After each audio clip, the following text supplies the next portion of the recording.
The Queen reportedly left Windsor Castle on Thursday to spend the weekend at her beloved estate in Norfolk.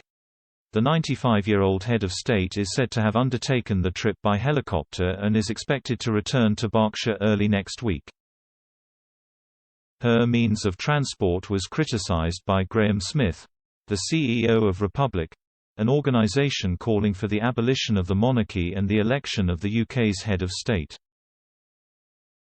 Taking to Twitter, Mr. Smith noted the Queen's use of a private helicopter came just a few days after she addressed world leaders and decision-makers at the ongoing United Nations Climate Change Summit, COP26.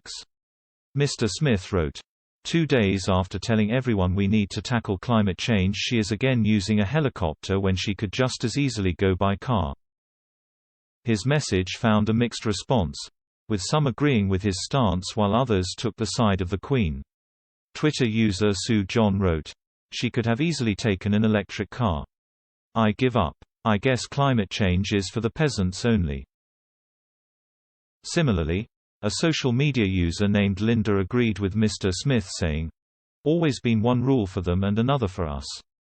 Others, however, attacked Mr. Smith for his criticism of Her Majesty in light of her role and age. One Twitter user with the nickname John Payne said, "Pathetic and puerile. Are you suggesting that no one should use a helicopter in future?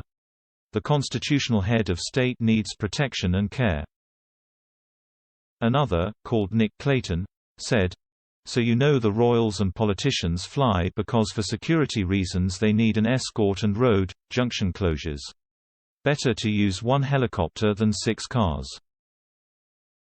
A third person defending the Queen, named Aubrey Smythe May, wrote, "Her Majesty can do what she likes as far as I am concerned."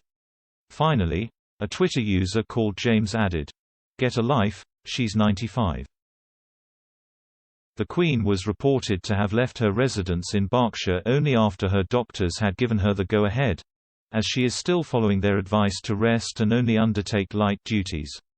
A royal source told the Daily Mirror, "The Queen had been hoping she would still be able to spend the weekend at Sandringham and was delighted her doctors gave her the all-clear to travel. Her Majesty is very much looking forward to hosting her family at her Norfolk home for the Christmas holiday, and there is much preparation to be done in time to accommodate everyone who has been invited." The Queen has many happy memories of being at Sandringham with the family over Christmas and was in the firm belief that she was far better off being there in person to oversee everything as much as possible. But she travelled on the understanding with her doctors that she continues to rest as advised.